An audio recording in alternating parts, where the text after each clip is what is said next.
Today we're making a seriously adorable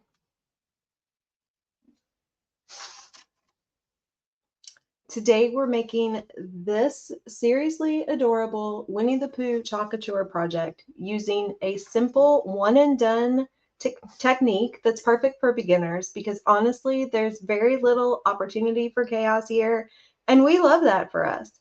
Hey everybody, it's Whitney with Girl Friday Crafts. Welcome to my Hot Glue Gun and Good Decisions series.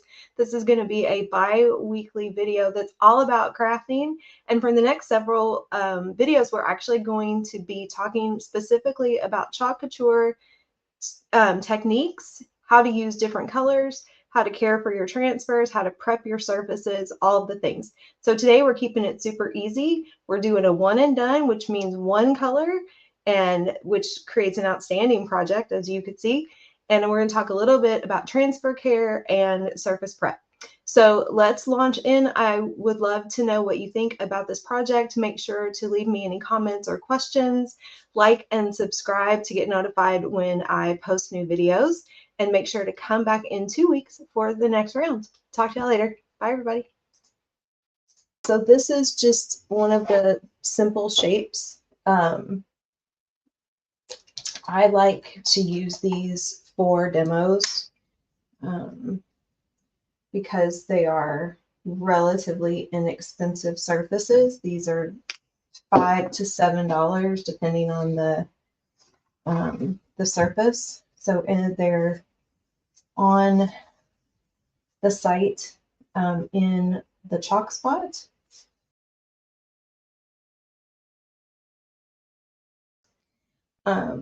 I primed this with this Dixie Belle Bonding Boss. These MDF surfaces, I've been playing around trying to figure out how to get good coverage when you paint these surfaces because I don't like them. Stuff on my shirt, you guys. Shocking. I don't like them. I don't often use them with the brown background. It's just not my color.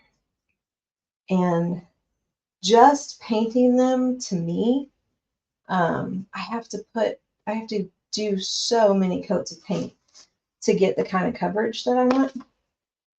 And so I have been playing around with priming them first. And I feel like that is the trick. Coat of primer in the Bonding Boss. Just a very light coat. Gives it a little bit of coverage, a little bit of something else for the paint to soak into. And if I am right, we'll let this dry a little bit. But one more coat of that yellow should give me a coverage on here where you can't really see those lines, you can't really see the wood. So, let's see, that is still a little wet up there.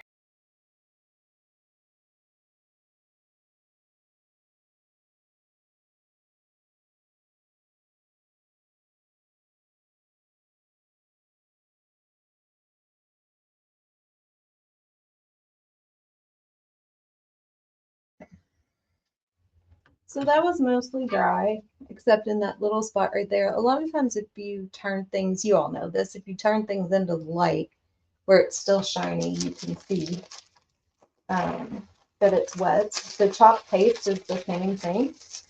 So we're going to use our surface wax and our applicator. I need to wash that. I have more of those somewhere and I can't find them.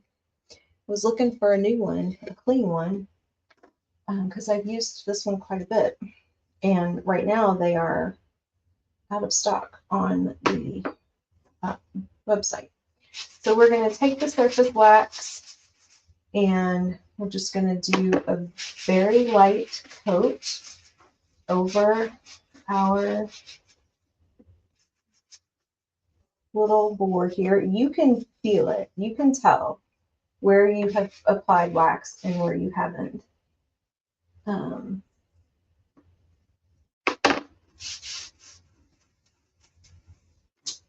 just going to rub it in real good.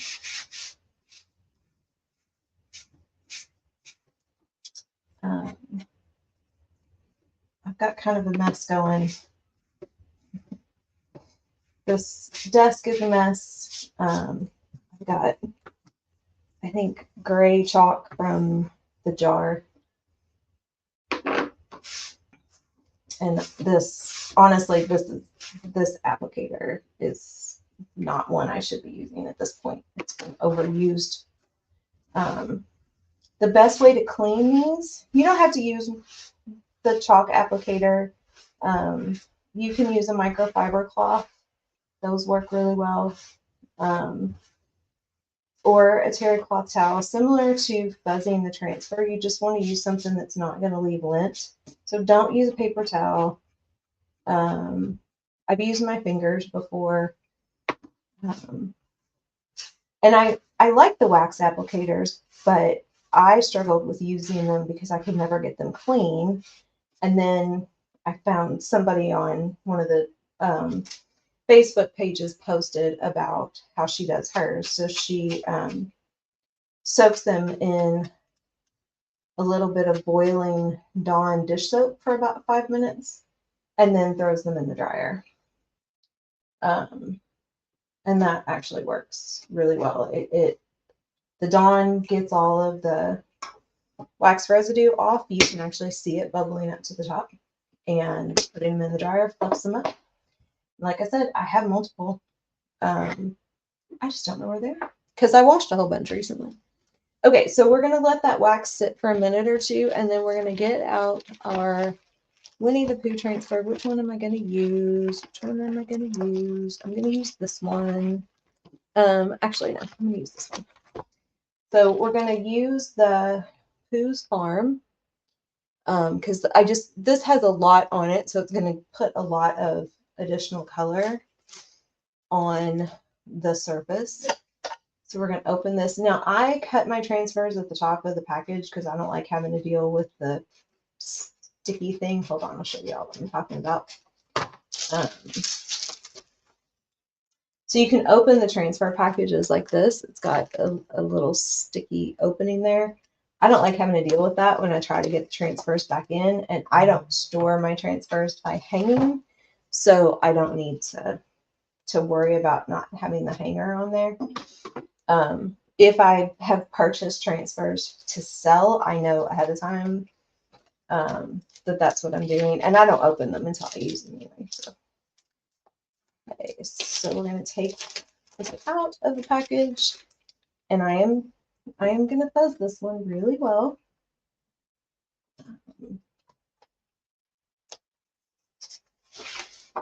Keep my backer sheet handy.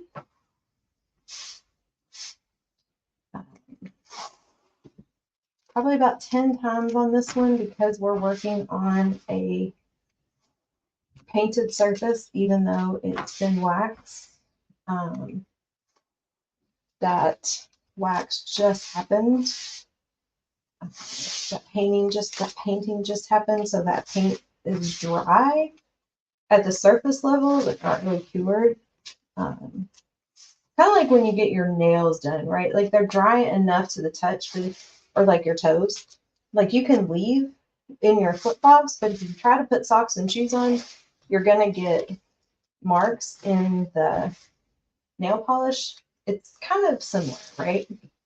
It may be dry on the surface level, but it's not dry all the way through. It's not cured, and that would give us fits if I was trying to do this without that surface wax. Just creates that protective layer.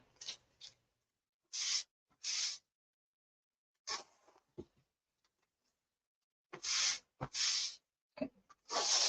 So that should be good. Actually, I'm going to leave that sitting on that cloth really quick for 1 second, and we're going to take this and we're going to take the opposite side of our wax applicator, and we're just going to buff some of that wax off.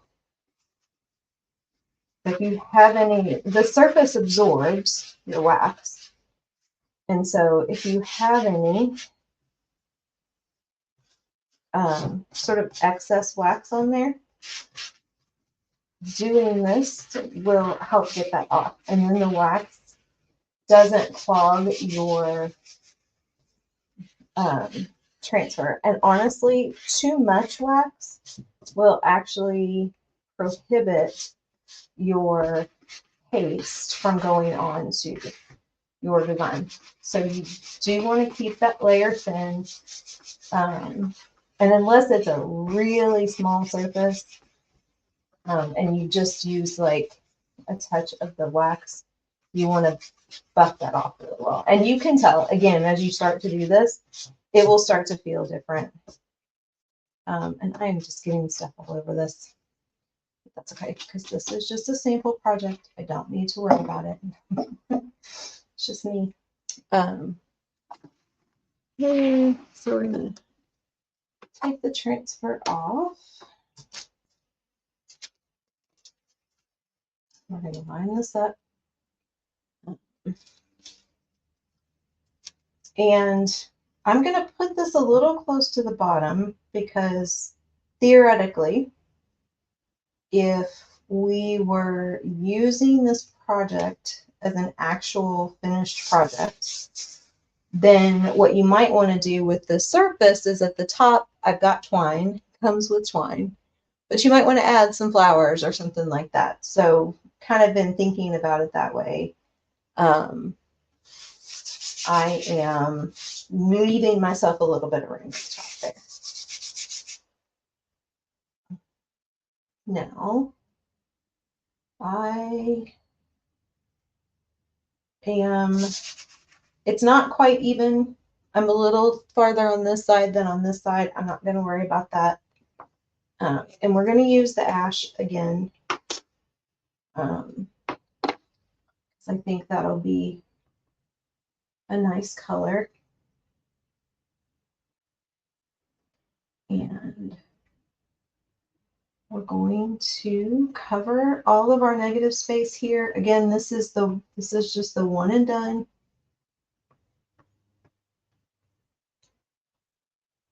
You don't have to worry about spreading it out real thin. You're going to squeegee off all of your excess, and the thinner the layer of paste, the faster it's going to dry, and the more likely you are to pull up your paste when you are pulling up your transfer. So that's the biggest thing, and that comes with practice. You know, when I first started, it was small projects to get used to it. It took me a long time to get comfortable doing what's called a paste and peel. And that will actually be next week's video, where I show you how to put two designs in one, or two colors or multiple colors in one design by working in sections and peeling up your transfer as you go. I actually started doing multiple colors with Hot Mess, and took a long time before I would do a paste and peel. I'm pretty comfortable with it now. I don't get super complicated if I'm going to use more than, say, 3 or 4 colors in a design. I'm either going to do Hot Mess or I'm going to do watercolor. Paste and peel for me is still a 2 or 3 color kind of thing. We're squeegeeing off our excess and putting it back in the jar, making sure I'm pulling out any visible lines. And I don't have a paper towel to put that on. Just that.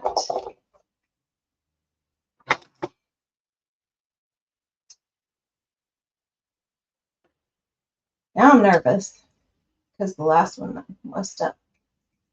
Oh yeah, there we go. This is working. Now there's some distressing in this too. So if your design doesn't look perfect, know that that's because there's some distressing in the transfer already.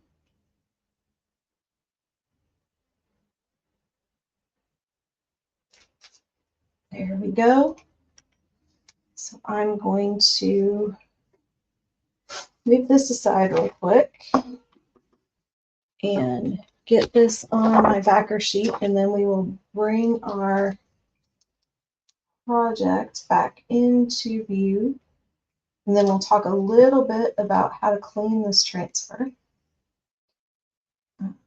Okay, so here we go. So again, this is the Chalk Couture. This is the simple, one of the simple shapes. And these are on the website in the chalk spot, and I will drop a link to that. And I just primed it with some Dixie Belle bonding emboss and then painted it 2 coats of this Decor Art Americana cadmium yellow.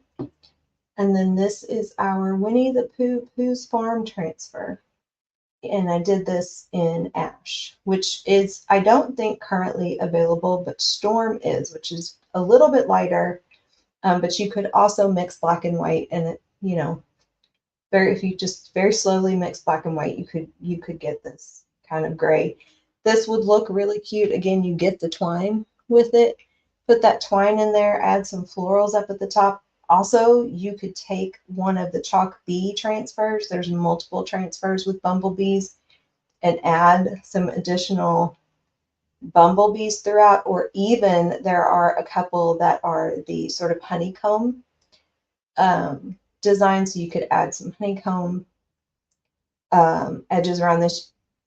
You wanted to get super complicated, and we could get into this. Maybe we'll get past all of the ways to put color on, and then we can do a video about layering.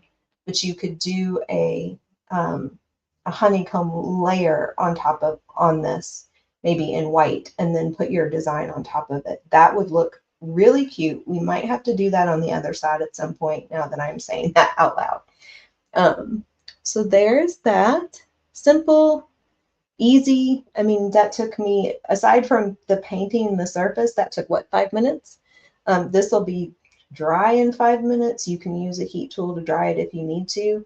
If you're going to if you're going to put this outside, if you're going to hang it on a door, if it's going to be exposed to sun or water, you can seal this. Gator hide works, Rust-Oleum sealant works. A clear spray paint is going to work as well.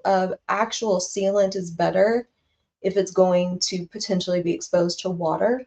But if all you're trying to do is protect it from scratches and things like that, clear spray paint will work as well. And then for your transfer, all you want to do is take this and wash it in warm water. You can use a chalk board eraser or a magic eraser. Those work. I prefer the board erasers. I think they do a little bit of a better job, but magic erasers work as well. And then you're going to lay this face down, sticky side up, on a towel, let it dry, put it on your backer sheet, slip it back in the bag. 8 to 12 uses is what the traditional messaging is around how many times you can use a transfer. You all take care of them, and you can use them upwards of 20. Now, I've ruined one after the first use, don't get me wrong, but if I take care of my transfers really well, I'm going to get way more than 12 uses out of them. Okay, I think that's it. So that is the first in what is going to be a series. Let me come back this way, of Chalk Couture basics. So the next time we are going to do a paste and peel. So that is going to be our first examples of how to use multiple colors in a chalk design. And then, like I said, we'll do the hot mess, which is one of my favorites. And then I can't think of the technique, but there's a gradient technique. We may do those together because they're both pretty easy. Then we'll do some watercolor, and then we'll do layering. I'm going to add layering into this series as well. So if you have questions, let me know. Thanks for hanging out with me. If you are catching me on the replay, put hashtag replay in the comments or leave me a message. Let me know which thought. And I'll see y'all later. Bye, everybody.